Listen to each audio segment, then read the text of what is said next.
नमस्कार प्रिय विद्यार्थियों, आज हम पैसिव वॉइस का टॉपिक आगे बढ़ाते हैं और सीखते हैं कि पॉजिटिव सेंटेंसों को किस प्रकार से पैसिव वॉइस में बदलते हैं, किस प्रकार से पॉजिटिव सेंटेंस उनको पैसिव वॉइस में बदलें।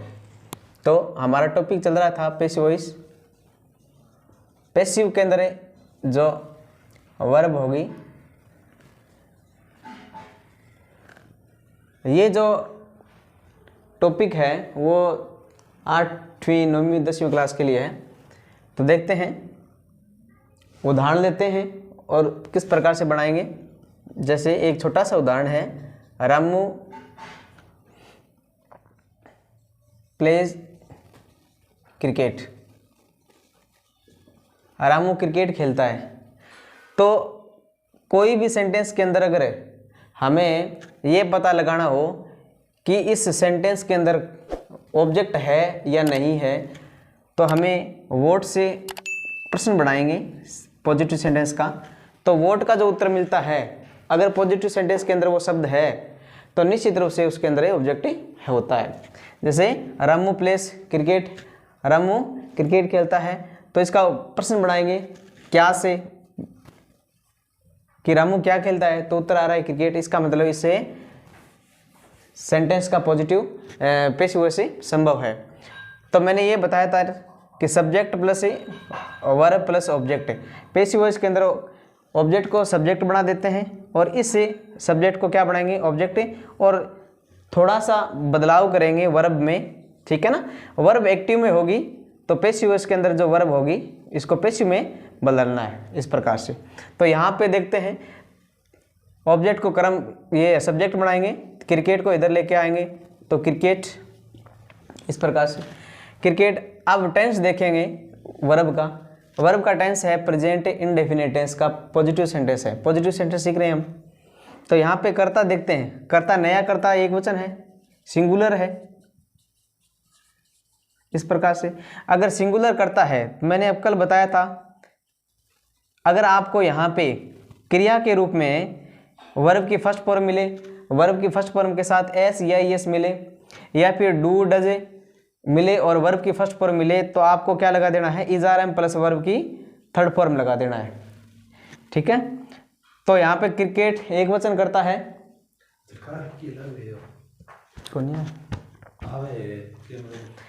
क्रिकेट एक वचन करता है और एक वचन कर्ता के साथ में इज का प्रयोग करेंगे, इज का प्रयोग करेंगे।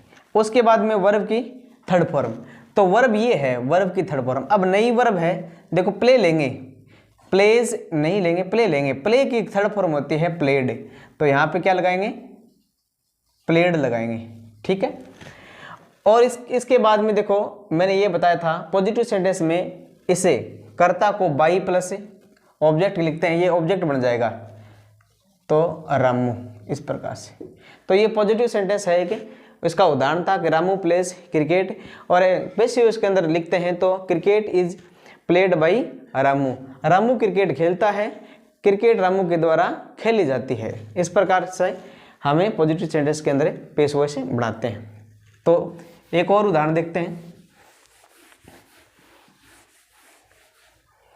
जैसे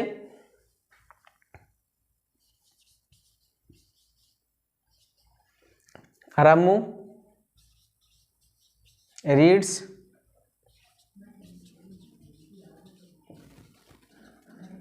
सम लेसन्स।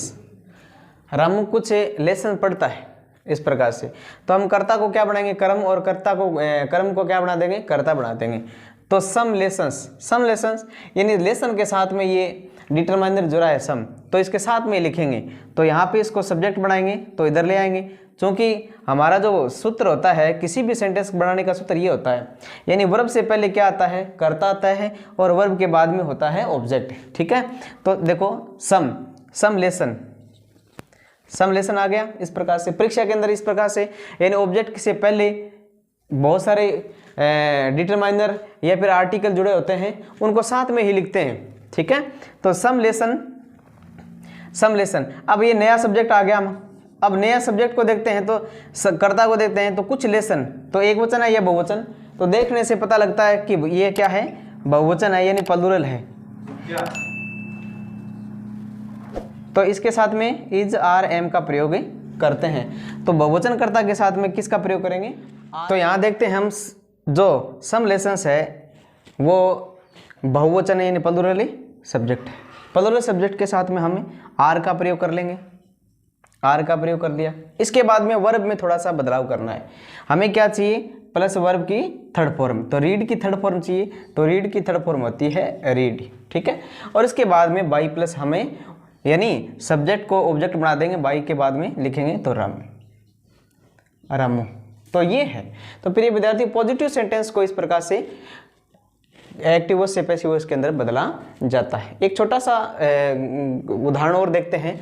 अगर पैसिव वॉइस के अंदर यहाँ पे हमने लिखा है रामू क्रिकेट, इस प्रकार से अगर इसकी जगह कोई प्रोनाउन आ जाए तो किस प्रकार से बदलते हैं, इसी के अंदर दो उदाहरण के द्वारा हम देख लेते हैं।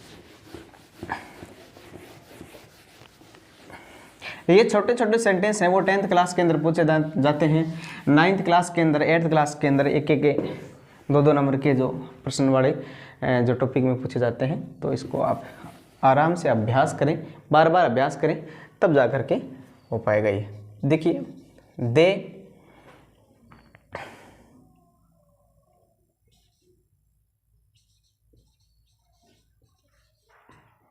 दे टॉट इंग्लिश,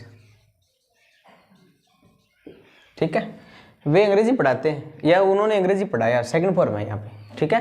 तो यहाँ पे देखो अंग्रेजी को हम क्या करेंगे, इंग्लिश को क्या करेंगे, सब्जेक्ट बना देंगे, ठीक है ना। यहाँ पे सेकंड फॉर्म है। तो मैंने कल बताया था कि अगर वर्ब की सेकंड फॉर्म हो तो यहाँ पे पैसिव वॉइस के अंदर क्या लगाएंगे, वॉज या फिर वर प्लस वर्ब की थर्ड फॉर्म, इस प्रकार से। तो इंग्लिश सब्जेक्ट है, एक वचन है, तो किसके साथ में किसका प्रयोग कर देंगे, वॉज। अब टॉट की जो टीच की ये सेकंड फॉर्म है, तो टीच की सेकंड फॉर्म टॉट होती है और थर्ड फॉर्म भी टॉट होती है। तो इस प्रकार से टॉट। अब बाई प्लस हमें यहाँ पे क्या चाहिए, अब थोड़ा ध्यान करने वाली बात यह है कि यहाँ पे दे करता है, दे वे प्रोनाउन के रूप में, तो वहाँ पे क्या किस प्रकार से लिखें, दे का दे लिखें या फिर कुछ बदलाव करें। निश्चित रूप से सेंटेंस का पैटर्न है वो ये होता है, स्ट्रक्चर है वो ये होता है। तो करता ही इधर जाएगा यानी वर्ब से इधर जाएगा तो ऑब्जेक्ट के रूप में लिखा जाएगा। तो कहने का मतलब दे अगर वर्ब से इधर जाएगा तो ऑब्जेक्ट के रूप में लिखा जाएगा।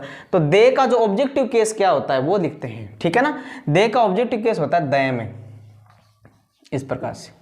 तो ये प्रोनाउन को इस प्रकार से बदलते हैं। तो इस बात को भी आपको ध्यान में रखना चाहिए। इसी से रिलेटेड एक उदाहरण और देखते हैं किस प्रकार से पैसिव वॉइस में बना सकते हैं। जैसे रघु